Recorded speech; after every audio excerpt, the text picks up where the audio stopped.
இன்னும் வந்து அசோசியேஷன் எதுவும் பண்ணல. ஆனா எல்லாம் டேஸ்ட் பண்ணல. அது சாக்லேட் ஹோம்மேட் சாக்லேட். இது வந்து ஹோம்மேட் சாக்லேட்டுங்க, வீட்டு தயாரிப்பு. இதுவும் வீட்டு தயாரிப்பு தாங்கண்ணா. வர்க்கி இதுவும் அந்த நீங்க எல்லாம் இதுல சேர்ந்து சாக்லேட் தயார் பண்றீங்கன்னா வர்க்கி தயார் பண்றாங்களா இது வேற? இல்லங்கண்ணா, இது வந்துட்டு உங்களோட வீட்டுல சின்ன சின்ன அடுப்பு இருக்குங்கண்ணா. அந்த அடுப்புல வந்து 5 கிலோ 10 கிலோ இப்படி தயார் பண்ணி ஒரு சில கடைங்களுக்கு சப்ளை பண்ணி கொடுத்துட்டு இருக்கிறாங்கண்ணா. பிராண்டு கிடையாது, பிராண்டட் கிடையாதுங்கண்ணா. அது அண்ணா ஆட்சிக்கு வந்ததுக்கு அப்புறம் நீங்க அதை புவிசார் குறியீடெல்லாம் கொடுத்து பிராண்டுக்கு எங்களுக்கு உதவி செய்யணும்னா ஆன்லைன்ல வியாபாரம் பண்றதுக்கு ஒரு ஆண்டுக்கு எவ்வளவு கிலோ சாக்லேட் உற்பத்தி பண்ணுவீங்க? ஆனா பொறுத்து இருக்குங்கண்ணா. டூரிஸ்ட் வந்து ஊட்டிக்கு இப்ப வரது வந்து இந்த இ பாஸ் போட்டதுனால வந்து டூரிஸ்டே வரது இல்லைங்கண்ணா. எங்களுடைய அத்தனை பேர்த்துடைய வாழ்வாதாரமும் டூரிஸ்ட் நம்பி தாங்கண்ணா இருக்கு. இது எத்தனை ஆண்டு காலமா இது வந்து இந்த தொழில் ஈடுபட்டு இருக்கு சாக்லேட் தயார் பண்ணி? நாங்க ஒரு 25 வருஷத்துக்கு மேல இதுல 25 வருஷம் 1/4 கிலோ 1/2 கிலோ இந்த மாதிரி எல்லாம் தயார் பண்ணி ஒரு இப்ப 5 கிலோ 10 கிலோ அளவுக்குலாம் வந்து படிப்படியா உயர்ந்திருக்குது. அப்படின்னா ஒரு 5 கிலோ 10 கிலோ அப்படி வந்து உயர்ந்து ஒரு நாளைக்கு மினிமம் எவ்வளவு உற்பத்தி பண்ணுவீங்க சாக்லேட்?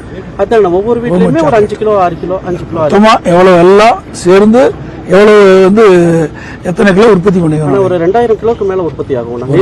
2000 கிலோ நீலகிரி பொறுத்த அளவுக்கு. நீலகிரி ஆமா, எல்லாம் விற்பனை ஆயிருது. விற்பனைனாக்கா டூரிஸ்ட் வந்தா மட்டும் தாங்கண்ணா விற்பனை. அந்த இ பாஸ் ரத்து பண்ணா மட்டும் தாங்கண்ணா. அது அண்ணா ஆட்சிக்கு வந்ததுக்கு அப்புறம் அது இ பாஸ் ரத்து பண்ணி கொடுக்கணும். நீதிமன்றத்தில் வந்து தீர்ப்பு கொடுத்துருக்காங்க. சரி, அது நீதிமன்றத்தை நாடி தான் நாம வந்து வாதாடி அதுக்கு விதிவிலக்கு பெறணும். பார்க்கலாம். இது எவ்வளவு தயார் பண்றீங்க? அது எவ்வளவு தாங்கண்ணா? ஒரு நாளைக்கு வந்து ஒரு 10 கிலோ 15 கிலோ மொத்தமா எத்தனை கிலோ தயார் வரைக்கும் வந்துட்டு ஒரு 3000 கிலோ வரைக்கும் போகும். ஏன்னா அது வந்து டீ காஃபில தொட்டு சாப்பிடக்கூடிய ஒரு பொருள். இது வீட்டுல இதுல சைஸ் மட்டும் தாங்கண்ணா வித்தியாசம். மசாலா வரைக்கும் இதுதான் ஷேப் தான். ஏன்னா ஒரே இதுதான். இது வந்து இந்த மசாலா வரைக்கும்ன்றத ஒன்று தயார் பண்ணிருக்காங்க. ஓகே, தனியா.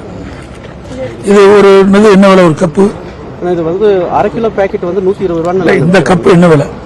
இந்த கப்ல இன்னும் நாங்க பேக் பண்ணலன்னா அது அண்ணாங்க வந்ததுனால இதுல 1/2 கிலோ வருமா? 1 கிலோ வருமா? 1/2 கிலோ வராதுண்ணா. ஒரு 400 கிராம் வரும். 400 கிராம் வரும். தம்பி ஏய் இந்தா இது ஒண்ணு வாங்கு. இந்த இதெல்லாம் பிடிச்சிக்கோ. மூடுறதுக்கு இல்லையே. ஆனா அதை நாங்க பேக் பண்ணி தரோம். இதெல்லாம் பேக் பண்ணி தான் மூடி கொடு. ரெண்டையும் மூடி கொடு. இது 2 இருந்தா போதும். இதுல ஒண்ணு பேக் பண்ணு. இது பேக் பண்ணிருக்கு. இது எவ்வளவு ஆகுது? வாங்கிக்கிறேன். இல்ல என்ன விலையாகுது? 240 ரூபா.